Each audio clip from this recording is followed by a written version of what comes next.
Terima kasih karena memilih channel ini. Sebelum kita mulakan video ini, sila pertimbangkan untuk menekan butang like, share, dan subscribe, dan aktifkan butang lonceng Anda agar Anda sentiasa mendapat info-info percuma pada setiap hari dari channel kami. Dan tinggalkan komen Anda karena komen Anda amatlah dihargai. Terima kasih. Rayuan Peguam Negara untuk menghalang Datuk Seri Najib Razak meneruskan semakan kehakiman berkaitan Tita Adendum akan diputuskan oleh Mahkamah Persekutuan pada 13 Ogos ini. Tarikh itu disahkan oleh Peguam mewakili bekas Perdana Menteri Muhammad Farhan Muhammad Syafi kepada pihak media hari ini. Mahkamah Tertinggi Negara akan menentukan sama ada Peguam Negara dibenar mengetepikan keputusan Mahkamah Rayuan yang mengembalikan semakan kehakiman bekas Perdana Menteri ke Mahkamah Tinggi untuk perbicaraan. Jika rayuan dibenar, usaha Najib untuk memaksa kerajaan mengemukakan dan melaksanakan Tita Adendum bagi membolehkan beliau menjalani baki hukuman penjara sebagai tahanan rumah tidak kesampaian.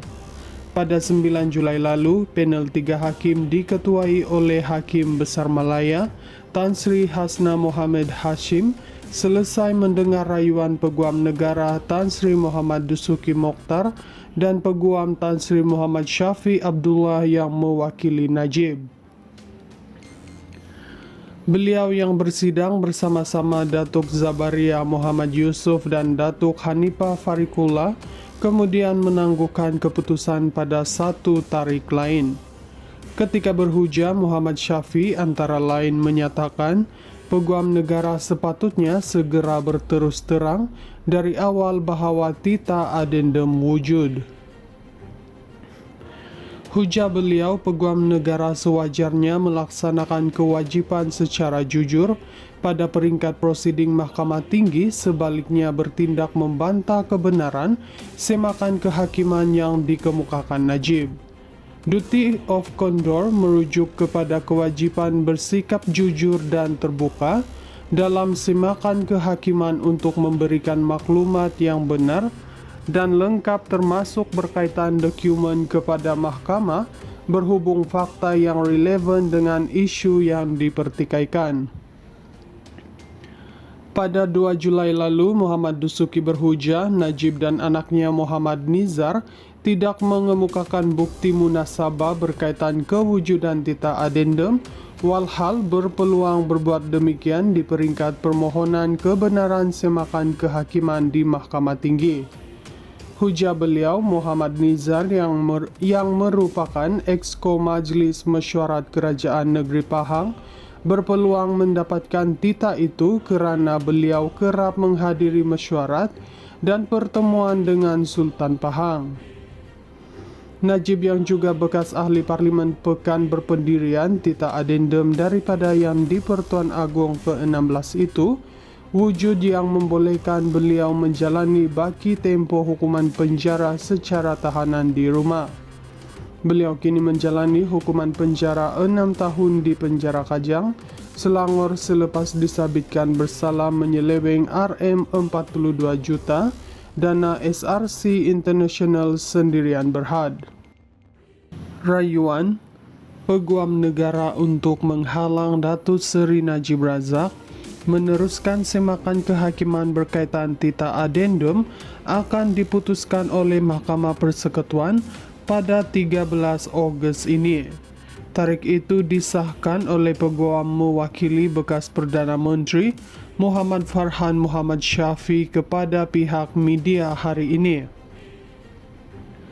Mahkamah Tertinggi Negara akan menentukan sama ada Peguam Negara dibenar mengetepikan keputusan Mahkamah Rayuan yang mengembalikan semakan kehakiman bekas Perdana Menteri ke Mahkamah Tinggi untuk perbicaraan.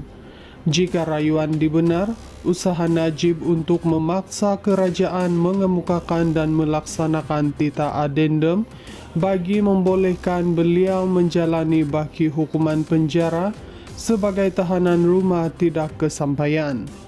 Pada 9 Julai lalu, panel 3 hakim diketuai oleh Hakim Besar Malaya, Tan Sri Hasna Mohammed Hashim, selesai mendengar rayuan Peguam Negara Tan Sri Muhammad Dusuki Mokhtar dan Peguam Tan Sri Muhammad Syafi Abdullah yang mewakili Najib. Beliau yang bersidang bersama-sama Datuk Zabaria Muhammad Yusuf dan Datuk Hanifah Fariqullah kemudian menangguhkan keputusan pada satu tarik lain. Ketika berhujah, Muhammad Syafi antara lain menyatakan Peguam Negara sepatutnya segera berterus terang dari awal bahawa tita adendum wujud. Hujah beliau, Peguam Negara sewajarnya melaksanakan kewajipan secara jujur pada peringkat prosiding Mahkamah Tinggi, sebaliknya bertindak membantah kebenaran semakan kehakiman yang dikemukakan Najib. Duty of Condor merujuk kepada kewajipan bersikap jujur dan terbuka dalam semakan kehakiman untuk memberikan maklumat yang benar dan lengkap termasuk berkaitan dokumen kepada mahkamah berhubung fakta yang relevan dengan isu yang dipertikaikan. Pada 2 Julai lalu, Muhammad Dusuki berhujah Najib dan anaknya Muhammad Nizar tidak mengemukakan bukti munasabah berkaitan kewujudan tita adendum, walhal berpeluang berbuat demikian di peringkat permohonan kebenaran semakan kehakiman di Mahkamah Tinggi. Hujah beliau, Muhammad Nizar yang merupakan Exco Majlis Mesyuarat Kerajaan Negeri Pahang berpeluang mendapatkan tita itu kerana beliau kerap menghadiri mesyuarat dan pertemuan dengan Sultan Pahang. Najib yang juga bekas ahli Parlimen Pekan Berpendirian tita adendum daripada Yang di-Pertuan Agong ke-16 itu wujud yang membolehkan beliau menjalani baki tempoh hukuman penjara secara tahanan di rumah. Beliau kini menjalani hukuman penjara 6 tahun di penjara Kajang, Selangor selepas disabitkan bersalah menyeleweng RM42 juta dana SRC International Sendirian Berhad. Rayuan Peguam Negara untuk menghalang Datuk Seri Najib Razak meneruskan semakan kehakiman berkaitan tita adendum akan diputuskan oleh Mahkamah Persekutuan pada 13 Ogos ini.